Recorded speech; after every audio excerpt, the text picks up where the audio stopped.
Paano kung muli kayong pinagtagpo ng tadhana ng taong minsan mong inibig at minsan din ay dumurog sa puso mo? Paano kung sa muling pagsasalubong ng inyong landas ay muling nanumbalik ang bakas ng nakalipas na matagal mo nang ibinaon sa limot? Ang utak nga ba ay maaring makalimot? O sadyang ang puso ba ang likas na hindi marunong kalimutan ang bawat saya at sakit magpasawalang hanggan? Paano mo lalagpasan ang nakaraan? Paano mo isasabuhay ang kasalukuyan? Paano mo haharapin ang kinabukasan? Ito ang kwentong inyong matutunghayan sa videong ito. Pero bago ang lahat, don't forget to hit the subscribe button, pati na rin ang notification bell para lagi kayong updated sa mga bago pa nating pasabog na mga video sa mga susunod na araw mga parikoy. Kung handa na kayo, umpisahan na natin in 3, 2, 1.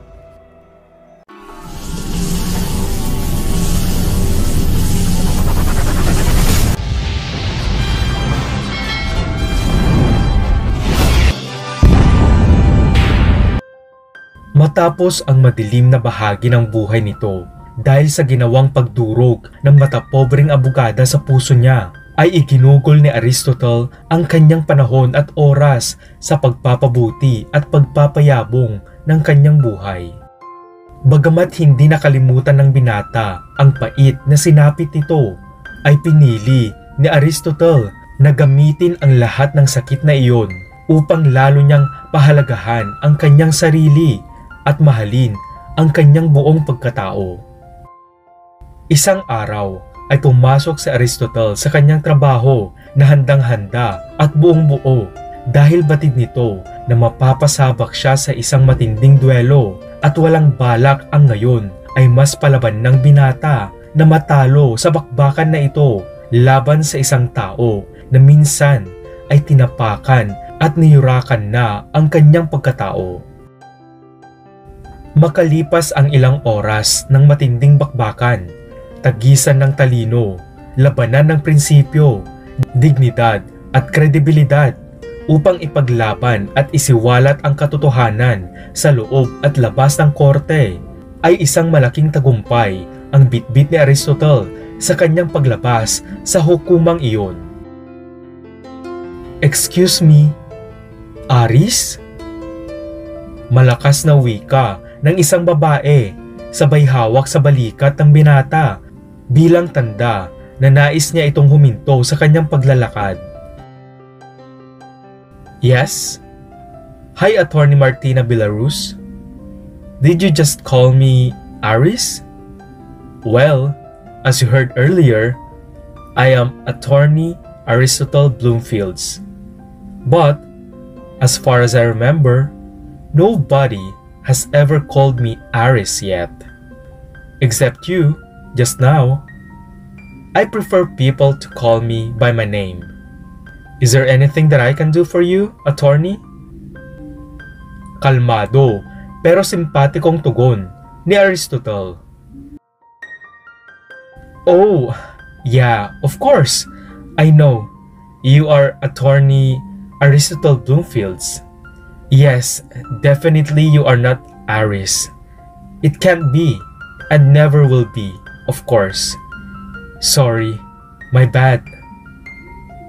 Nahihiyang wika ni Martina. "Sounds weird, though. Anyway, nice meeting you, attorney. It was such a good fight." Formal na wika ni Aristotle. "Well, nice meeting you as well, attorney. I have to admit, you are an incredible lawyer indeed. To tell you frankly, ikaw ang unang nakatalo sa akin sa lahat ng mga kasong hinawakan ko. But I guess, it's still too early for you to celebrate dahil aapila pa kami ng client ko. So, I bet, it's safe to say na see you again sa korte, Attorney Bloomfields." Wika muli ni Martina. "Oh, really? What a compliment from you, Attorney Belarus? What a surprise! Ako pala ang nakauna sa'yo. I mean, ako pala ang nakaunang makatalo sa'yo sa kaso? Would that mean I am that good? Or you are not that good? Oh, just kidding. I have to go. You can do better next time. Attorney? Pilyong wika ni Aristotle sabay kindat sa magandang abogada na kanyang natalo sa kaso sa kakatapos lang na hearing. Ang presko, ang yabang. This can't be happening. Kailangan, sa susunod na magkalaban kami sa korte, I will make sure na pupulbusin ko ang napakahanging attorney na yan. Asar na wika ni Martina sa kanyang sarili. Ngunit sa kabila ng matinding inis ni Martina, ay hindi pa rin maalis sa kanyang isipan ang mukha ng kauna-unahang abogado na nakatalo sa kanya dahil naalala nito ang isang lalaki na minsan ay hindi nito namalayang kanya din palang lihim na inibig noon. Pagdating ni Martina sa law firm na pinapasukan niya, ay agad nitong tinawag ang mga kaibigan nitong abogado upang ibalita ang kanyang kakaibang engkwentro kay Attorney Aristotle Bloomfields. Look guys, may nakita ako kanina sa korte. Isang mahangin, arogante, pero magaling na abogado. Actually, I hate him supposed to be dahil siya ang unang nakatalo sa akin sa korte. But I secretly took a picture of him kanina. I can't believe this. Akala ko, namamalikmata ako. Tignan nyo nga. Gulong-gulong wika ni Martina, sabay ipinakita nito ang larawan ni Aristotle sa kanyang mga kaibigan na abogado. Oh my gosh, is this for real? Grabe, they look exactly the same. Are they twins? Gulat na wika ni Attorney Gwen. So, that is Attorney Aristotle Bloomfields. Shucks! Maybe kamukha lang? As in super kamukha? Masyado naman sigurong dramatic kung iisipin natin na magkakambal sila, right? Sa teleserye lang nangyayari yan. Yung tipong kambal, tapos pinaglayo. Yung isa mahirap. Yung isa napunta sa mayamang pamilya. Diba? Ang cheesy ng istoryang ganon, right? Nagtatakang wika din ni Attorney Janus. Okay, here's the thing. When I called him Aris, he looks like hindi siya aware about anything. He doesn't seem to know me either. As in, wala akong nakitang any sign na kilala niya ako. Pero, I can't help but to really want to figure out kung siya ba si Aris or not. Look, his name is Aristotle Bloomfields. Pero si Aris, kalungsod ang apelyido niya, right? Naalala niyo ba? Pero, yung first name kasi nila. Is it just a coincidence? Aristotle, ang pwedeng nickname niya would be Aris. Pero, noong tinawag ko siyang Aris, ang sabi naman niya ay wala daw tumatawag sa kanyang Aris. Lahat daw ng kakilala niya ay Aristotle lang ang tawag sa kanya. Naguguluhan pa ring wika ni Attorney Martina. Okay, so maybe magkamukha lang siguro talaga sila. Ang layo naman kasi kung tutuusin. Si Aris, isang tambay na walang pangarap. Walang narating sa buhay. Mahirap at street foods lang ang kayang kainin. While on the other hand, Attorney Aristotle is a hot, good-looking, smart, and wealthy attorney na kaisa-isang tumalo sa pinakamagaling na friend natin, the one and the only, Attorney Martina Villaruz. Tumatawang panunukso naman ni Attorney Gwen. Wait, aminin mo friend, super invested ka sa new guy na ito. Maybe, this is a sign for you to move on sa tambay na iyon. Kung ako sa'yo, go ka na lang kay Attorney Aristotle. He has everything that you want. He is your ideal man, right? Sutil na wika ni Attorney Janus.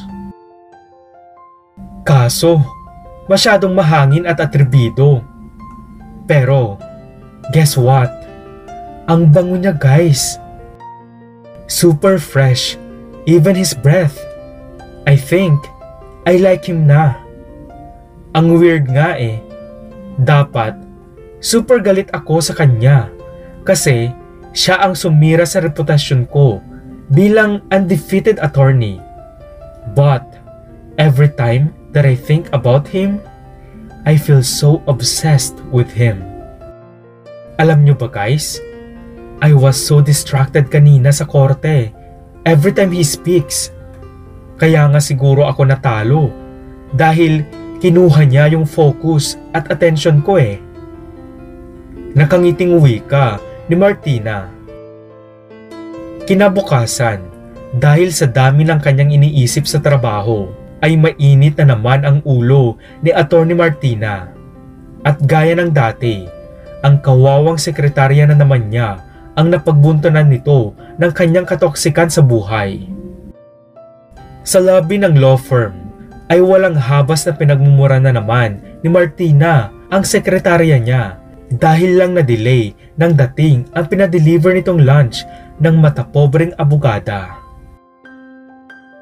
Inutil! Wala ka talagang kwenta. Simpleng bagay lang, hindi mo pa magawa ng maayos? Get lost. Palibhasa, bugok ka. Napakalamya mo. Napakahina mo. You're so weak. Lahat na ng pinakawalang kwentang salita, nasa sayo na. Sinalo mo lahat ng kasyungahan sa mundo. Buwisit. Malakas na sigaw ni Martina habang ibinubuhos nito sa ulo ng walang kalaban-labang sekretarya ang pagkain na pinadeliver nito para sa kanya. Sorry po, attorney. Hindi na po mauulit. Na-traffic daw po kasi yung delivery boy. Kaya po na-late yung dating ng pagkain nyo. Umiiyak na wika ng sekretarya. Sumasagot ka pa? Wala akong pakialam sa walang kwentang paliwanag mo. Kuha mo? Sigaw muli ni Martina. Sabay ibinato naman nito sa sekretarya ang hawak niyang milk tea. Ngunit noong pagkabato ni Martina ng milk tea ay sakto namang yumuko ang sekretarya para pulutin ang mga pagkain na pinagbabato ng abogada. Kaya naman, ang tinamaan ng binatong milk tea nito ay ang lalaking nakatayo sa likod ng sekretarya. Oh my! Attorney Aristotle? What are you doing here? Kanina ka pa? Did you hear anything? Anong nakita mo? Mali ka nang iniisip, okay? It's not what you're thinking, okay? I can explain. Aligaga at gulat na wika ni Martina. Did I hear anything? Of course, Attorney Martina. Everything. Anong nakita ko? Secret. It's for you to find out. Nakangising tugon ni Attorney Aristotle. Are you okay? I'm so sorry. Nadulas kasi sa kamay ko yung milk tea. And yung food kasi, nabitawan ng sekretary ko. I mean, I was just stressed. This is not me right now. Kung ano man yung nasabi ko, I didn't mean it. Hindi talaga ako ganon. Okay? Gets mo ba, attorney? Kabadong wika ni Martina. Oops! Relax, attorney. I was just kidding. Wala akong narinig. Wala akong nakita. Okay? Kakadating ko lang dito sa lobby. I don't even know what are you talking about, attorney. Ang malas ko lang kasi sa akin lumanding yung milk tea mo. Patawang panunutil ni Aristotle. Ngunit ang totoo pala ay nakita at narinig lahat ng binatang abogado kung paano itrato ng matapobreng abogada ang kanyang kawawang sekretarya. Wait, bakit ka pala nandito, attorney? Don't tell me, hinanap mo kung saang law firm ako connected. Ikaw ha? Para ka ng stalker niyan, if ever. Should I be scared to you? Pasimpleng panlalandi ni Martina. Palabiro ka pala, attorney. Anyway, if you're free now, since mukhang natapon naman yung food mo, can I invite you out for lunch? Nakangiting wika ni Aristotle. Really? Sure. Wait, tawagin ko lang yung mga friends ko. We always eat together kasi. I hope you don't mind.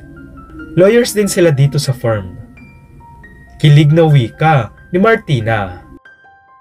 Noong makita ng mga kaibigang abogado ni Martina si Aristotle, ay natulala ang mga ito at hindi na nakapagsalita pa dahil sa gulat nila kung gaano magkamukha ang binatang abogado at ang tambay na noon ay nilait at minaliit, ngunit minsan din ay nagpatibok sa matigas na puso ng matapobreng abogada. Habang nasa kotse sila ni Aristotle ay nanatiling tahimik ang magkakaibigang abogado habang nakapako ang mga mata nila sa mukha ng gwapong abogado. Ang tahimik nyo pala, no? Anyway, I'm sure magugustuhan nyo yung mga pagkain sa paborito kong restaurant. Nakaredy na lahat ng foods na in-order ko doon. Siguradong hahanap-hanapin nyo yung mga pagkain doon. I swear. I'm sure. Masayang wika ni Aristotle. Habang kumakain na sila sa restaurant, ay hindi nila maiwasan na magtinginan dahil sa labis na pagkawindang sa mga pangyayari. Guys, parang familiar yung lasa ng mga pagkain dito, right? Especially yung different kinds of sauce. Yung distinct taste ng barbecue, di ba? Wika ni Attorney Gwen. I agree. Lahat actually. I remember the taste. The street foods, yung mga ulam, lahat. Parang natikman ko na. Pinoy foods with a twist, yung lasa. Do you know what? Do you know what I think? I mean, everything is familiar. Even the plating and all. Sunod ding wika ni Attorney Janus. Dahil sa labis na pagtataka, ay agad na tumayo si Martina para tanungin ang mga staff sa restaurant kung sino ang may-ari nito. Miss, sino ang may-ari ng restaurant na ito? May kilala ba kayong aris? Nagkukumahog na tanong ni Martina. Ang may-ari po ng restaurant ay si Ma'am Teresa po. Maikling sagot ng staff. Guys, what's happening here? May mali ba sa food? Hindi nyo ba nagustuhan ang pagkain? Nagtatakang wika ni Aristotle. No, attorney. We actually love the food. May naalala lang kami. Some kinda weird stuff. Salitang wika ni na Attorney Gwen at Attorney Janus. Miss, ano ang ibig sabihin ng TCB sa name ng restaurant? Hindi mo pa sinasagot yung isang tanong ko. May kilala ba kayong Aris? May kakambal ba siya? Na-aksidente ba siya kaya na-amnesia siya? Yung kasama namin sa table, yung mistiso, kilala niyo din ba siya? Answer me. Wika muli ni Martina. TCB means Teresa Calungsod Bloomfields po, ma'am. Full name po yan ng owner, ma'am. Aris po? Ang akala ko po kasi kilala nyo na si Sir Aris. Siya po ang bunsong anak ni na Ma'am Teresa. Pero, paano pong hindi nyo kilala si Sir Aris? Kasama nyo po siya sa table nyo. Siya po ang nagpa-reserve kanina sa table at food po ninyo, ma'am. Tugon ng staff. Oh my God! Sabi ko na I knew it! I knew it! Gulat na sigaw ni Attorney Janus. Sabi ko na. Even the voice, parehas na parehas. Is that really you, Aris? Gosh, I can't believe this. Tulalang wika ni Attorney Gwen. Wow. Just wow. I was actually right from the start. It's you, Aris Calungsod. You used your mother's maiden name before. Attorney Aristotle Calungsod Bloomfields is your real name. Wow. What a trick! Now, it's all making sense. Hands down. No doubt, magaling ka talagang lawyer. Nagulo mo ang utak naming lahat trying to figure out kung sino ka talaga. But, after all, here I am. How can I not afford to get mad at you, Aris? Naluluhang wika ni Martina dahil muling nanumbalik sa kanya ang nararamdaman niya sa noon ay inakala niyang tambay at walang pag-asa sa buhay na manliligaw niya. Yes, tama kayo. Gulat kayo, no?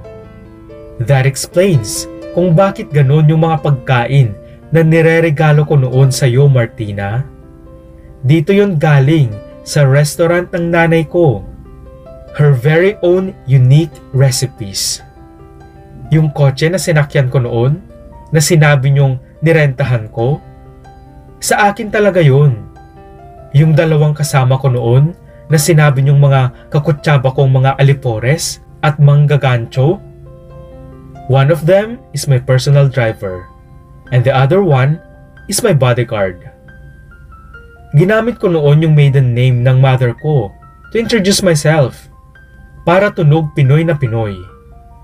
People tend to be intimidated kasi kapag naririnig nila yung last name ko.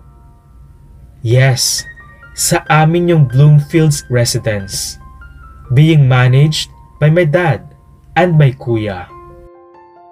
I was about to tell you sana everything about me doon sa date natin.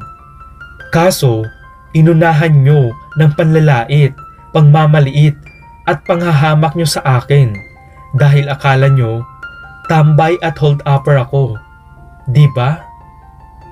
Wika ni Aristotle. I am really sorry, Aris. Alam mo ba, minahal kita noon, Aris. Hinintay kitang bumalik noon. Pero, hindi ka na nagparamdam kahit kailan. Nagbago na ako, Aris. I swear. Pwede pa ba, Aris? Pwede bang tayo? I mean, let's start all over again. Please, Aris. Umiiyak na wika ni Martina. Oh, really, Martina? Nagbago ka na? Alam mo ba, when I saw you again, buong akala ko talaga, baka nagbago ka na for better. Until, I saw everything, how you treated your poor secretary. Yes, Martina, I was there. Nagtago lang ako noong nakita kong sumisigaw at nagbumura ka. Balak ko sanang tulungan yung sekretary mo. But, mas minabuti kong alamin lahat ng gagawin mo sa kanya. Sabihin nating na curious ako. That pathetic girl. She doesn't deserve to be treated that way. You know what?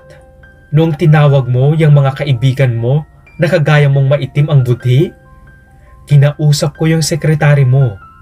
I offered my help if she wants na idemanda ka. But, guess what? She refused. Ang sabi niya, kahit daw palagi mo siyang iniinsulto, sinisigawan at minumura, ay pamilya pa rin daw ang turing niya sa'yo. Such a pure heart, right?